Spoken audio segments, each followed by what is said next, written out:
तो भाइयों हमजा चिमाएव के UFC 319 में चैंपियन बनने के बाद दो डिबेट्स बहुत ज्यादा छिड़ के निकल के आई हैं। लोगों का ऐसा मानना है कि हमजा चिमाएव और ये overall Dagestani Chechen fighting style है, ये UFC को काफी ज्यादा यहाँ पर खराब कर रही है। उसका एंटरटेनमेंट फैक्टर है वो UFC का कम कर रही है। साथ ही साथ यहाँ पर यह भी कहा जा रहा है कि हमजा चिमाएव का जो ये रेसलिंग फाइटिंग स्टाइल है ये काफी ज्यादा बोरिंग है और इसके ऊपर यहाँ पर रेफरीज को भी काफी ज्यादा क्रिटिसाइज किया जा रहा है। जो यहाँ पर ऑक्टागन के अंदर रेफरीज होते हैं वो दोनों तरीके से यहाँ पर क्रिटिसाइज हो रहे हैं। कुछ लोगों का ऐसा कहना है कि रेफरीज को यहाँ पर सेपरेशन क्रिएट करना चाहिए फाइटर्स के बीच में, जो रेसलिंग ज्यादा कर रहे हैं उन फाइटर्स को यहाँ पर पीनलाइज करना चाहिए यहाँ पर इनएक्टिविटी के लिए। और कुछ लोगों का ऐसा कहना है कि जो फाइटर रेसलिंग कर रहा है, ग्राउंड गेम कर रहा है, रेफरीज को यहाँ पर उनको डिस्टर्ब नहीं करना चाहिए, क्योंकि 5th राउंड के अंदर जब यहाँ पर हमजा चिमाएव की ड्रीकस डुप्लेसिस से फाइट हो रही थी तब यहाँ पर मार्क गॉडेट ने उनको सेपरेट कराया था। अब इसके ऊपर यहाँ पर काफी ज्यादा बैकलैश रेफरीज को मिल रहा है, रेफरीज की तरफ से यहाँ पर स्टेटमेंट निकल के आया। तो सारी चीजों के बारे में आप सबको इस वीडियो के अंदर बताऊंगा। साथ ही साथ farmer heavyweight champion Daniel Cormier ने रीसेंट टाइम में हबीब, कॉनर मैकग्रेगर और अपने जॉन जोन्स के बारे में काफी सारी स्टेटमेंट्स दी एक इंटरव्यू के अंदर,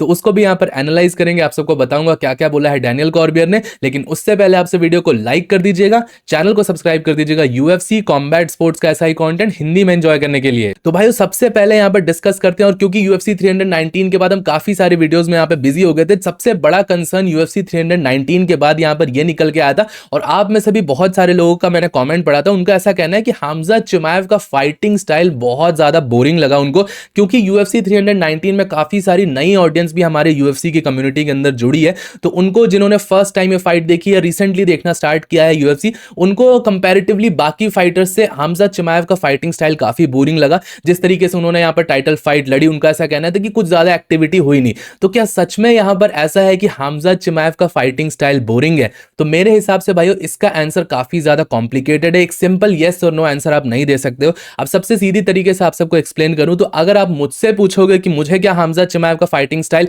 बोरिंग लगता है, तो as a hardcore MMA fan जो कि इतने सालों से MMA देख रहा है, UFC को फॉलो कर रहा है, मुझे ये टाइटल फाइट बिल्कुल भी बोरिंग नहीं लगी। अब ये मैं नहीं कहूंगा कि हाँ इलिया टुपुरियान ने जो नॉकआउट निकाला था उस लेवल का एंटरटेनमेंट लगा मुझे या मैं बहुत ज्यादा एंजॉय करा, मैं ये भी नहीं कहूंगा। लेकिन मैं इसको किसी भी तरीके से बोरिंग फाइट नहीं कहूंगा, क्योंकि मैं एक हार्डकोर MMA फैन था, मुझे सारी चीजें पता चल रही थी हमजा चिमाएव क्या क्रूसीफिक्स पोजीशन पे आ गया था। और इस लेवल का मुझे ये चीज का आइडिया है कि ये जो UFC का लेवल है, जो ये चैंपियनशिप लेवल है, इस पे 5 राउंड तक किसी भी चैंपियन को इतना ज्यादा डोमिनेट कर पाना अपने आप में ही बहुत ज्यादा शॉकिंग था। तो जो भी यहाँ पर हार्डकोर फैंस थे वो इस चीज को देख के ऑस्ट्रक हो रखे थे और उनको इस चीज पे बिलीव नहीं हो रहा था कि हमजा चिमाएव की ग्रैपलिंग सच में इतनी अच्छी है कि वो ड्रीकस डुप्लेसिस जैसे durable, tough to control fighter को और इतने एस्टैब्लिश चैंपियन को 5 राउंड 21 मिनट तक, 25 मिनट की फाइट में 21 मिनट तक कंट्रोल करके रख गया। तो भाई ऑब्वियसली ये चीज मुझे इस हिसाब से तो बोरिंग नहीं लगी और मैं इस फाइट को अपने हिसाब से, अपने पर्सनल टर्म्स पे इसको बोरिंग कंसिडर नहीं करूंगा।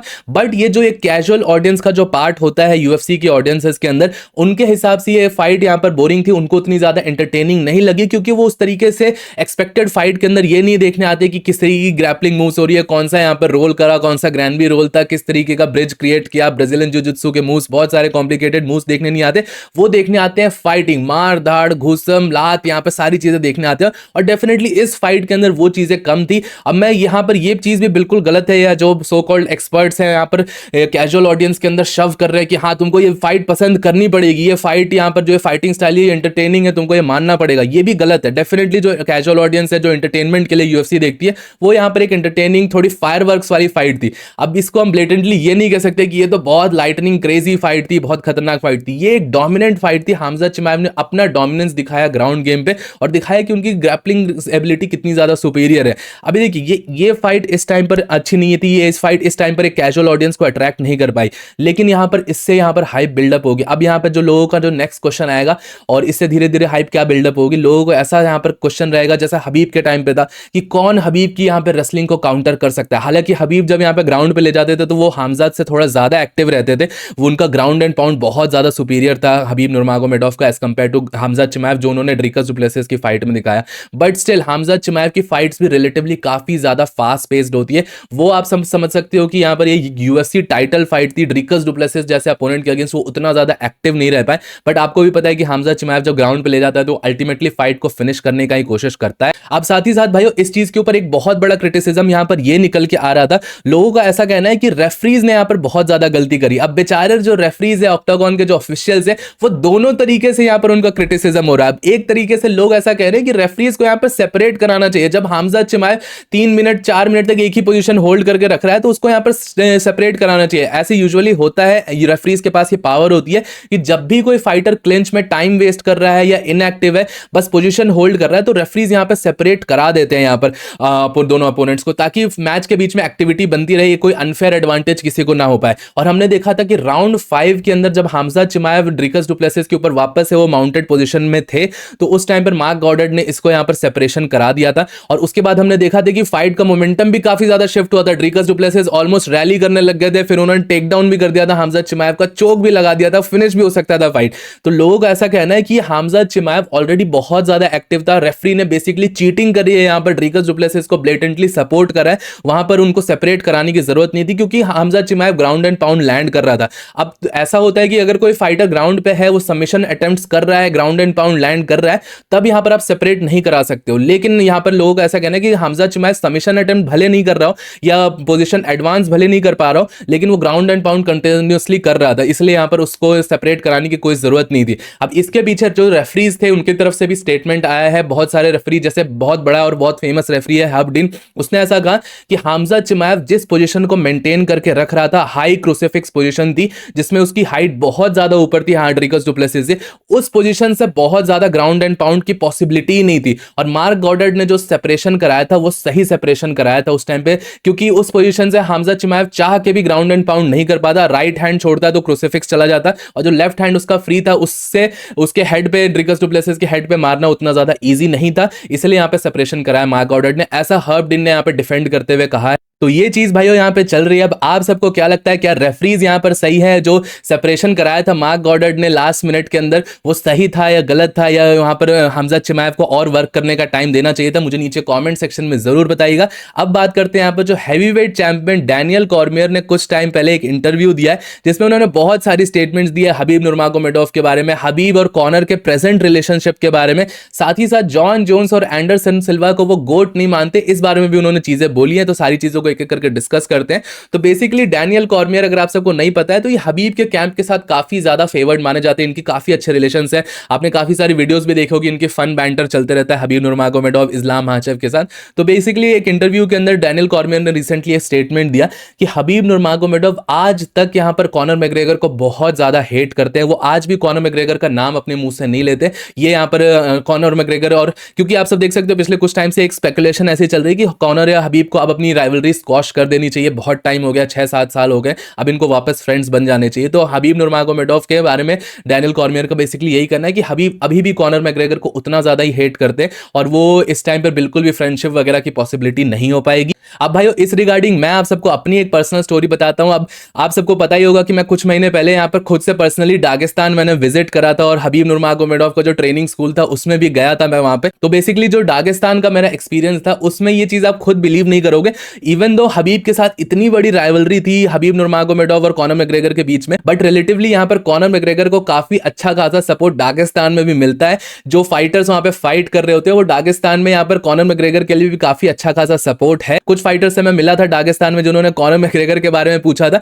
अब देखिए, डेफिनेटली उसने जो चीजें करी हबीब नुरमागोमेडोव के साथ, कुछ चीजें जो बोली, अब वो बिजनेस में बोली, ट्रैश टॉकिंग में बोली, वो सही नहीं थी, उसको मैं भी एंडोर्स नहीं करता हूं। बट कॉनर मैग्रेगर ने जिस लेवल पे स्पोर्ट को एलिवेट करा, जिस लेवल पे उसने उस टाइम पर परफॉर्मेंसेस दिखाई, वो डेफिनेटली अच्छे खासे फाइटर्स उसको वैल्यू करते हैं, उसको लुकअप करते हैं एज अ फाइटर दागिस्तान के अंदर। फिर भी यहां पर कॉनर मैग्रेगर की ठीक ठाक पॉपुलैरिटी है, मैं ये बताऊंगा आप सबको। बाकी भाइयों, यहां पर डैनियल कॉर्मियर ने एक और चीज रिवील करी कि हबीब नुरमागोमेडोव ने जब 2021 में यहां पर रिटायरमेंट दिया था, उस टाइम पे भी डेना व्हाइट ने काफी ज्यादा ट्राई करा था कि हबीब को वापस लाया जाए, और एक $40 मिलियन का ऑफर दिया था हबीब नुरमागोमेडोव को वापस से यूएफसी में फाइट करने का, और उसको भी यहां पर रिजेक्ट कर दिया था हबीब नुरमागोमेडोव ने। मतलब आप समझ सकते हो, $40 मिलियन यहां पर हबीब ने रिजेक्ट कर दिया, और इसी से यहां पर ये चीज अब उन्होंने कंफर्म कर दी थी कि उस रिजेक्शन के बाद ये चीज कंफर्म हो गई थी कि हबीब नुरमागोमेडोव कभी दोबारा यूएफसी के अंदर फाइट नहीं करेंगे या वापस कमबैक नहीं करेंगे। और ये चीज मैं पर्सनली किसी भी फाइटर के ऊपर मैं श्योर नहीं हो सकता कि ये बंदा अब रिटायरमेंट लिया है तो ये वापस से कमबैक नहीं करेगा। हमने देखा रिसेंटली जॉन जोन्स ने रिटायरमेंट लिया, 12 दिन के अंदर वापस आ गया, कॉनर ने भी मल्टीपल टाइम्स रिटायरमेंट लिया, लेकिन जब हबीब ने रिटायरमेंट लिया था तो मैं पूरी तरीके से श्योर था कि इस बंदे ने, जो 2-3 महीने तक मुझे होप्स थी कि हाँ ये शायद आ सकता है, मे बी इसने शायद थोड़ा हेस्टली डिसीजन लिया, लेकिन जब सारी चीजें यहाँ पर निकल के आई, हबीब नुरमागोमेडोव ने सारी चीजें एक्सप्लेन करी क्यों उन्होंने रिटायरमेंट दिया था, तब मैं 100% श्योर था कि हबीब अब कभी दोबारा यूएफसी के अंदर फाइट तो नहीं करने वाला है। और भाइयों हम सबको पता ही है कि एक बार आपने सारी चीजें अचीव कर ली है तो इन चीजों को यहाँ पर रोक देना चाहिए। कॉम्बैट स्पोर्ट्स एक बहुत खतरनाक स्पोर्ट है, ये कोई और स्पोर्ट है नहीं फुटबॉल क्रिकेट जैसा कि एक मैच और खेल लेते हैं या एक राउंड और खेल लेते हैं तो यहाँ पर कुछ दिक्कत नहीं हो जाएगी। ये कॉम्बैट स्पोर्ट है, हर फाइट के साथ आपकी यहाँ पर पूरी लाइफ चेंज हो सकती है। और ये चीज हबीब ने खुद भी चीज बोली है कि आप हमेशा टॉप पे नहीं रह सकते हो। जो फाइटर्स हमेशा एक डोमिनेंट फाइटर भी रहे, अगर उन्होंने ज्यादा टाइम स्पेंड किया है तो उनकी यहाँ पर अल्टीमेटली परफॉर्मेंस डिप हुई, उनकी लेगेसी टार्निश हुए। कमारू उस्मान, टोनी फर्ग्यूसन, मल्टीपल ऐसे एग्जांपल्स है। इजराइल अडेसानिया एक टाइम पे डोमिनेंट थे, लेकिन ऑब्वियसली बॉडी एज करती है, स्लो करती है, ये सारी चीजें एक नेचुरल प्रोसेस है और इसमें यहाँ पर प्रॉब्लम्स होंगी अगर आप ज्यादा लंबे टाइम तक रहोगे।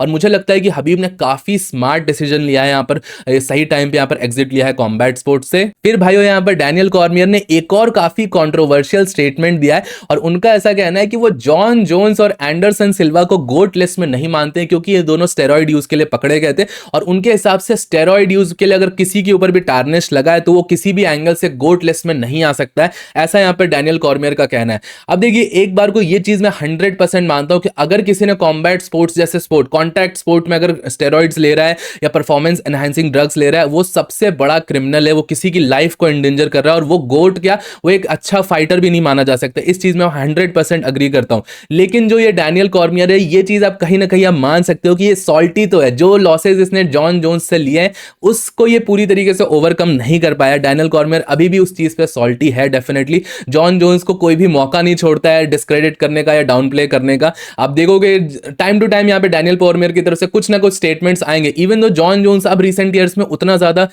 डैनियल कॉर्मियर को तवज्जो नहीं देता, बट स्टिल डीसी की तरफ से ये सारी चीजें होती है और ये कहीं ना कहीं एक बहुत सॉल्टी बिहेवियर दिखाता है। और रही बात की गोट लिस्ट में जाने ना जाने की, मैं किसी भी एंगल में यहाँ पे डिफेंड नहीं कर रहा हूं, बट जॉन जोन्स के जो पिकोग्राम लिमिट्स वगैरह निकल के आई थी, वो पिकोग्राम लिमिट कभी भी अगर सही में लिया भी है जॉन जोन्स ने कोई परफॉर्मेंस एनहांसिंग ड्रग, तो पिकोग्राम लिमिट कोई भी यहाँ पर एनहांस आपको कर नहीं सकती है। साथ ही साथ जो लिमिट यहाँ पर उसके सिस्टम में फाइंड करी गई थी और जो सब्सटेंसेज यहाँ पर फाइंड किए गए थे उसके सिस्टम के अंदर, पहली बात तो यूसाडा ने बाद में जाके वो लिमिट को अग्री कर लिया था कि इतनी लिमिट चलती है, और बाद में जो सब्सटेंस यहाँ पर फाइंड किया गया था उसके सिस्टम में, वो सब्सटेंस को भी यहाँ पर ग्रीन सिग्नल दे दिया गया था, उसको भी यहाँ पर बैंड लिस्ट से हटा दिया गया था। इसलिए जॉन जोन्स ने पिछले कुछ टाइम पे यहाँ पर प्रोटेस्ट भी करा था कि उसकी जो नो कॉन्टेस्ट विक्ट्रीज है उसको ओवरटर्न करके विक्ट्रीज वगैरह में डाल दिया जाए। तो ये सारी चीजें यहाँ पर पेक्युलरिटीज देखनी पड़ेगी। डैनियल कॉर्मियर अपने हिसाब से नैरेटिव को बहुत ज्यादा घुमाता है जब ये जॉन जोन्स की बात आती है। तो बाकी भाइयों एक और चीज कॉम्बैट स्पोर्ट्स के अंदर बोली जा सकती है कि स्टेरॉइड्स, पीईडी से आपकी परफॉर्मेंस एनहांस हो जाएगी, लेकिन जो कॉम्बैट एबिलिटी है, फाइट आईक्यू है, फाइटिंग हार्ट है, ये आपको कोई भी मेडिसिन या कोई भी स्टेरॉइड्स नहीं दे पाएगा। और एंडरसन सिल्वा जैसा fighting style, striking, John Jones जैसा फाइटिंग आईक्यू और इतने लंबे टाइम को डोमिनेंस किसी सिर्फ पीडीज के ऊपर नहीं आ सकता, ये भी एक फैक्ट है। बाकी आप सबका क्या सोचना है इस बारे में? क्या जॉन जोन्स और एंडरसन सिल्वा यहाँ पर गोट लिस्ट के अंदर रहना डिजर्व करते हैं, नहीं करते हैं? मुझे नीचे कमेंट सेक्शन में जरूर बताइएगा। टिल देन वीडियो पसंद आया हो तो प्लीज वीडियो को लाइक, चैनल को सब्सक्राइब कर दीजिएगा। मिलता हूं आप सबको नेक्स्ट वीडियो में अगले अपडेट के साथ। Bye bye.